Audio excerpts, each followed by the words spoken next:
Welcome back. Islamabad high court के साबिक जज शौकत अजीज सिद्दीकी की बरतरफी केस में साबिक फौजी अफसरान को फरीक बनाने की दरखास्त दायर कर दी गई। दरखास्त में साबिक army chief general Qamar Javed Bajwa, साबिक DG ISI Faiz Hamid, brigadier retired Irfan रामे, ब्रिगेडियर रिटायर्ड फैसल मरवत और ब्रिगेडियर रिटायर्ड ताहिर वफाई को फरीक बनाने की सदा की गई है। इसके अलावा साबिक chief justice Islamabad high court Anwar कासी और साबिक registrar supreme court Arbab Arif को भी फरीक बनाने की दरखास्त की गई। इससे पहले सुप्रीम कोर्ट ने इस्लामाबाद हाई कोर्ट के बरतरफ जज शौकत अजीज सिद्दीकी को केस में मजीद फरीकान बनाने की इजाजत दी थी। दौरान समाज चीफ जस्टिस ने सवाल किया था कि जिस शख्स पर इल्जाम लगा रहे हैं उन्हें फरीक क्यों नहीं बनाया। वकील हामिद खान ने बताया कि शख्सियात इदारे की नुमाइंदगी कर रही थी, इसलिए फरीक नहीं बनाया। फैज हमीद को बतौर गवाह सुप्रीम जुडिशल काउंसिल में बुलाना था। इस मौके पर चीफ जस्टिस काजी फायज ईसा ने रिमार्क किए कि या किसी पर इल्जाम ना लगाएं या जिन पर इल्जाम लगा रहे हैं उन्हें फरीक बनाएं। इदारे नहीं, लोग बुरे होते हैं। शौकत अजीज सिद्दीकी बहाली केस की समाअत के दौरान चीफ जस्टिस काजी फायज ईसा ने बेंच की तश्कील और तब्दीली पर वजाहत भी दी। जस्टिस काजी फायज ईसा ने इस केस में बेंच की तब्दीली पर बात करते हुए कहा कि प्रैक्टिस एंड प्रोसीजर कानून की रोशनी में यह बेंच तश्कील दिया गया। पहले इस बेंच में कौन कौन से जजेस थे। वकील हामिद खान ने जवाब दिया कि साबिक चीफ जस्टिस उमर अता बंदियाल की सरबराही में 5 रुकनी बेंच ने केस सुना था।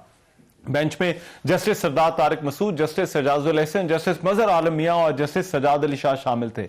चीफ जस्टिस ने कहा कि जस्टिस सरदार तारिक और जस्टिस सजाजुल एहसन ने कहा कि हम इस बेंच पे नहीं बैठना चाहते, बाकी जजेस रिटायर्ड हो चुके हैं, मैंने बेंच से किसी को नहीं हटाया। बेंचों की तश्कील इत्तफाक राय या जमहूरी अंदाज में हो रही है। दूसरी जानिब आज सुप्रीम जुडिशल काउंसिल ने भी जस्टिस मज़ाहिर नकवी से मुतालिक समाअत ओपन करने की इजाजत दे दी है। इन मामला पर बात करने के लिए हमारे नुमाइंदा ट्रिब्यून जनाब हसनात मलिक साहब मेरे साथ इस्लामाबाद स्टूडियोज में मौजूद हैं, उनसे इन मामला पर बात करते हैं। हसनात, बहुत शुक्रिया आपका। हसनात, सबसे पहले तो शौकत अजीज सिद्दीकी जो केस है इस हवाले से जरा बताइएगा। आज उन्होंने नामजद करने की भी दरखास्त दी है जिसमें साबिक फौजी अफसरान भी शामिल हैं। इसकी केस की मजीद कार्रवाई किस तरह से होगी? देखिए, इसमें अब ये आज दरखास्त जमा हो गई है। अब कल इसको सुप्रीम कोर्ट टेकअप करेगी 5 रुकनी बेंच और वो नोटिस कर देगा रिस्पोंडेंट को। अब इसमें मजे की बात है कि फॉर्मर आर्मी चीफ का नाम भी है रिस्पोंडेंट के तौर पे। अब देखना है कि क्या सबको नोटिस जाएंगे, क्योंकि जस्टिस काजी फैसल ने ये बड़ा वादे किया था कि जिन जिन पे भी शौकत सिद्दीकी साहब के ने इल्जामात लगाए हैं, लगाने हैं और प्लीड करना है तो उनको नोटिस दिया जाएगा, अदरवाइज वो इल्जामात ना लगाएं। तो फिर यही शौकत सिद्दीकी साहब के वकील और शौकत ने यही डिसाइड किया कि जी हम जो है वो रिस्पोंडेंट पार्टी बनाएंगे उन लोगों को। अब ये जो है वो कल नोटिस चला जाएगा और जवाब मांगा जाएगा वकील के जरिए में भी ये लोग जो है वो पेश हों और देखें। अब इस पे जवाब जब आएगा तो फिर देखना है कि क्या, क्योंकि सुप्रीम कोर्ट 184(3) इनक्विजिटोरियल प्रोसीडिंग होती है, इसमें भी फैसला हो सकता है जिस तरह पनामा में हो गया था, या ये हो गया जी ये फर्दर इंक्वायरी का मामला है, किसी कमीशन बना दिया जाए और जो है वो बाकायदा क्रॉस एग्जामिन हो ये वो।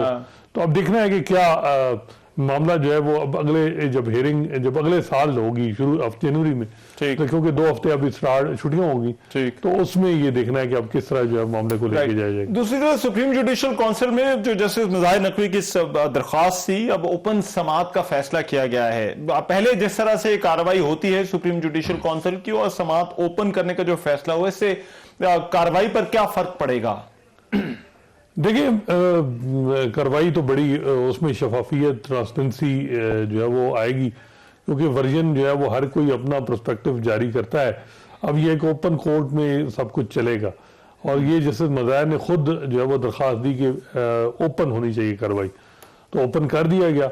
और उसका फ़ायदा ये हुआ कि जब ओपन ड्यूरिंग द जो इन कैमरा चल रही थी तो जस्टिस मज़ाहिर से यही सवाल हो रहा था कि आपने 14 दिन में जवाब जमा कराना है, आपने जवाब नहीं कराया और उसकी वजह बताएं।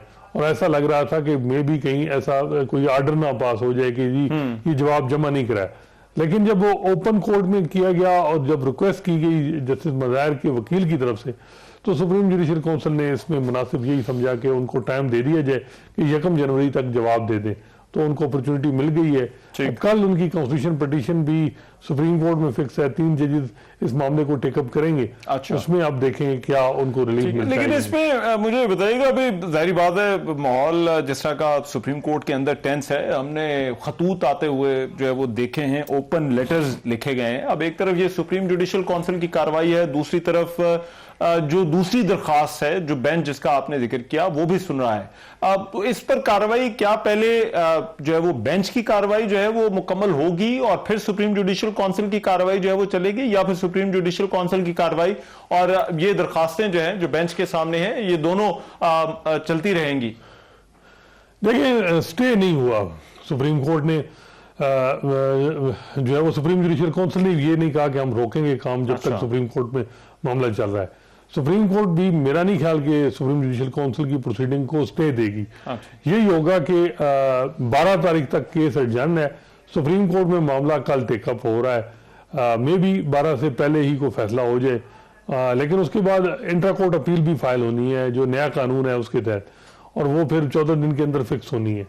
तो ये वो सारी चीजें हैं, लेकिन ये भी साथ जो जिस तरीके से कहा गया कि शोकाज के जवाब के साथ जो विटनेसेस उनकी लिस्ट भी साथ ही प्रोवाइड कर दी जाए दोनों साइड की तरफ से। तो ये अब कैलकुलेशन यही है कि इसको मामले को जल्दी जल्दी जो है वो वाइंड अप किया जाए, क्योंकि एक मेंबर जो है जैसे सरदार तारिक, उन्होंने मार्च में रिटायर हो जाना है और जस्टिस काजी फैसल ने फिर नवंबर में उनकी रिटायरमेंट है अगले साल। तो वकील जो लीगल टीम है जैसे मज़ाहिर की, उनकी स्ट्रेटजी तो यही है कि मौजूदा हालात मौजूदा टाइम को थोड़ा गुजारा जाए और जो है वो जितना 1 साल निकाला जाए, लेकिन चांसेस नहीं है कि इतना टाइम निकलेगा। जो बड़ा डिसएडवांटेज जैसे मज़ाहिर को वो ये है कि जो वकला की सारी तंजीमें हैं वो उनके खिलाफ खड़ी हैं कंप्लेनेंट साइड पे, और एक गुजरांवाला डिस्ट्रिक्ट बार जो है वो उनके साथ उनके हक में पिटीशन फाइल की है। तो ये जो है वो बज़ाहिर ये है कि जो ओपन हियरिंग हुई है इसमें जो है कि ये है कि जो हम देख रहे हैं कि पीटीआई के वकला, पीटीआई का जो प्रो पीटीआई के कुछ हैं लोग, जर्नलिस्ट, यूट्यूब वगैरह जो सोशल मीडिया पे वो अपना प्रेशर बनाए, तो वो उस हद तक वो किसी हद तक कामयाब हो जाएंगे जब ओपन हियरिंग होगी। राइट, बहुत शुक्रिया। हसनात मलिक हमारे साथ मौजूद थे, कर रहे थे सुप्रीम कोर्ट के मामला पर। अभी एक ब्रेक शामिल करते हैं, वापस आते हैं, कुछ और खबरों पर बात होगी।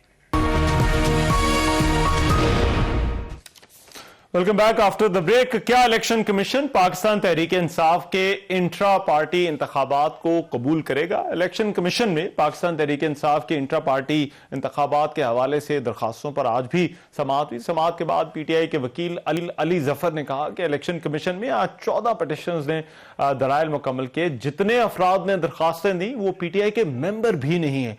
कोई मुखालिफ उम्मीदवार ना हो तो वोटिंग की जरूरत नहीं होती। उनका यह कहना था कि हमारे दलाइल शुरू हुए थे लेकिन इलेक्शन कमीशन के पास वक्त कम था। इस मौके पर chairman PTI barrister Gohar Ali Khan ने भी कहा कि जितनी भी दरखास्तें आई हैं वो सब प्लांटेड लोग थे। इलेक्शन कमीशन में जितनी दरखास्तें आई उनकी लिखाई एक जैसी है। दीगर सियासी जमातों से बेहतर इंट्रा पार्टी इंतखाबात करवाए और हमें लेवल प्लेइंग फील्ड नहीं दी जा रही। हमारे लिए कोई लेवल प्लेइंग फील्ड नहीं है और हमने कभी उसको जो केयर टेकर है हम समझते